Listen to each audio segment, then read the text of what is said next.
Hello and welcome to today's video, coming to you from Hamilton Gardens in the city of Hamilton in the North Island, New Zealand. This morning I went for a walk in the nearby rose gardens. Now that's a place that I always like to spend some time. If I'm travelling around New Zealand, I tend to search out the nearest botanical gardens, and in particular the rose garden really appeals to me. And one of the reasons for that, or the main reason for that I guess, is because it's a place that brings me light. Now I spoke about light ongoingly and about moving towards the light. So there's two categories I spoke about the other day: the ability to dispel your darkness, so if you're in a situation where you either minimize or dispel it completely, or alternatively you move towards the light. So finding myself things that bring me light. And while wandering through the garden I was listening to music, and some of it was classical music, so taking me back to another age. So literally feeling that I was in a different past life, which quite possibly I had been walking around a garden, or certainly listening to that sort of music.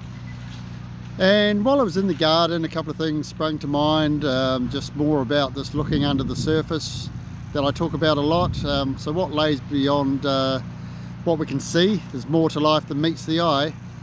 And in this case, so the rose bushes were in recess, so to speak. It's autumn here in New Zealand, but there were some residual roses still on some of the plants. But in the main, they're rejuvenating, so it's the whole rhythm of life, the seasons. And then we're getting into one of the 7 hermetic laws of the universe that govern everything in the universe. So that's the law of rhythm. So the seasons, the cycles. And I had the realization, of course, that even though they were not in full bloom, that they were still beautiful, because I knew what lay below the surface. That below the surface was where the great enlightenment comes in summer. And so in both cases there's beauty in everything really. The other thing I thought of when I was walking around the gardens was specifically the word rose. So if we take the literal meaning of rose, apart from it being a flower or a plant, I talk about rise towards the light, and that's what I did there. I rose towards the light. So it brought me light. I rose towards the light. The word rose means exactly that. So again, it's looking into the meaning of things, seeing what that can bring you. And in total, when I've found that when I've been much deeper, so people talk about going deeper into things, that those things have such a material effect on my life, or have had a material effect on my life, and continue to do so. Today's topic, I'll just get on to that now, and I'm going to talk about trust. At the start I'm going to recite a motto, which is the motto of the Theosophical Society of the world. That society is the society which I think was set up well over 100 years ago as a repository for all the knowledge and information and experiences of metaphysical matters. So we're talking spiritual, esoteric, new age, whatever terminology we want to use. And a lot of the things that you would find in a theosophical library would be, and being talked about in their sessions, would be things that I talk about that have actually happened in my life. So the experiences that I've actually had that have proven to me beyond doubt that these things exist. So the motto is, there is no religion higher than truth. Now what does that mean to me?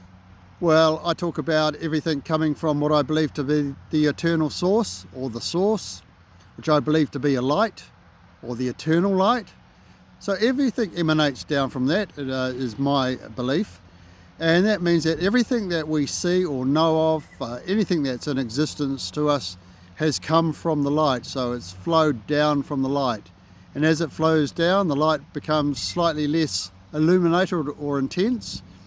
And when we get down to specific things like religion, that means that they perhaps have been infiltrated a little bit by a little bit of darkness, might be the best way to term it. So people's interpretations and spins that they put on different doctrines and how they utilize it. So it's a subset of the eternal source, religions are. So what that's saying to me, that there is no religion higher than the truth, is that back at the light, everything is illuminated. So the truth is illuminated. So I know that that might sound a little bit subjective, but in the sense that, well, what is the truth? Well, the truth is my beliefs, and I also say that everyone should find their truth and follow it with a passion, and live by it. And if you're living by a truth that brings nobody else any harm, then effectively you are living in the truth. So I'll get on to today's subject matter at hand, which is trust. And the first thing I was thinking about was myself. I do talk about this guru symbology that I've utilized Gnostic universal realms uncovered as my symbology. And if you start to look below the surface of those words and the colors in the symbol, I think you'll be starting to perhaps work out that there's a lot below that. But so the acronym is GURU. I've emphasized that I'm nobody's guru but my own, but I think I've been very successful in being my own guru, even though I didn't know until a few weeks ago that that is exactly what I had been. I had been the dispeller of my darkness. So that is the literal translation. A guru is the dispeller of darkness. And I would encourage everybody that if they're looking for something different, looking for the light, if they're in a dark situation, get on the path. The universe will deliver. Believe me, it's delivered for me anyway, and I'm confident it can for anybody. And then perhaps in the terms that I use, you can become your own guru. You can dispel your darkness, and you can find the light. Things will come to you that bring you light, like the rose garden or the music. And I'm talking about those things in totality, not just one-off visits to the rose garden or listening to some uplifting music. I live by that now. It's around me all day, and I live in the light, and it is such a lovely place to be in. So talking about trust and that word guru, there's a lot of people out there in the world that say they're a guru, or people look at them as gurus, and I have no doubt that there are many, many more spiritually enlightened people than I am. However, it also then, like anything, the good and the bad, the dark and the light, it can leave itself open to people utilizing that for their own benefit. I'm doing what I'm doing from an altruistic perspective. It's my calling or my mission, and I believe that the universe will look after me anyway. But and a lot of people will run spiritual courses, and a lot of benefit for people in those. But one must be able to trust the organisation or the person particularly when you're getting into talking about a monetary exchange, and there's nothing wrong with a monetary exchange. I'll give you an example. For me, July last year, when I was finally called to ayahuasca, I searched out thoroughly as I could, the options in Peru, and there are so many, ranging from top of the range right down to perhaps a lesser level. And the one that I came up with, or kept being called back to, was the one that I went to, and it was not the cheapest, but I did my research. I looked at the reviews, I read online, and it was just top quality from the reviews and everything that I could pick up on. So I put my trust in that place, that it was going to bring me what I needed, and it did. And there's a lot of other information in my writings and prior videos that just explain exactly what that gave me. So I was in a position where I could trust it. And it's the same with people. We need to be able to trust people. And in the past, for me, there was certainly a period of time where I put my trust in the wrong people, or people who were taking me to a place that was not necessarily good for me at the time. Having said that, even though at the time it was taking me to what I would call the lower realms, or a dark place, or a bad place, and potentially could have destroyed me. On reflection, I needed that, because to have actually experienced what I believe to be the light, I need to know what darkness is, and that's in all aspects of life, like, you know, the depressions or the things that you go through, and that also reflects in people. So you know, the trust of people. I literally need to know what distrust is to know what trust is. So I was going through a period of life back in around about 2016 where I was associating with people who were taking me to a place that could have been very, very bad or different, or have a very different outcome to what it did have. But fortunately I managed to start to dispel the darkness and start to move towards the light, so that now in 2026 I'm fully in the light. Now, sort of how does that really reflect in life? Well, people have their own reasons for doing things, and it's not always in one's interest. So by that I mean there's a lot of deceit in the world, there's a lot of dishonesty, as we know. People living their lives, and I have no particular view on that, because it's a case of everybody's where they are in life, on their journey, and ultimately that is how it is from the universal perspective. But from our own point of view, we need to be able to trust people. So what I'm telling you in these videos, or sharing with you in these videos, is my truth, my experiences. I hope it inspires people, and the inspiration being that they may be inspired to know that they can get on a path that will lead them to a place where they may be in a better place if they need it. And to believe me is you would be putting your trust in me. I mean, if you don't put your trust in me, that's absolutely fine. I understand.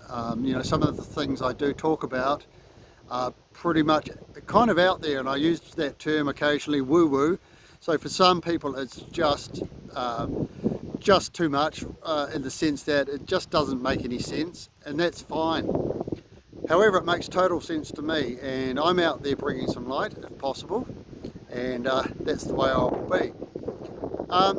So of recent times, or recent years, I've found that my intuition and my senses, I suppose you call it the sixth sense, is finally attuned. So I'll just give you an actual example.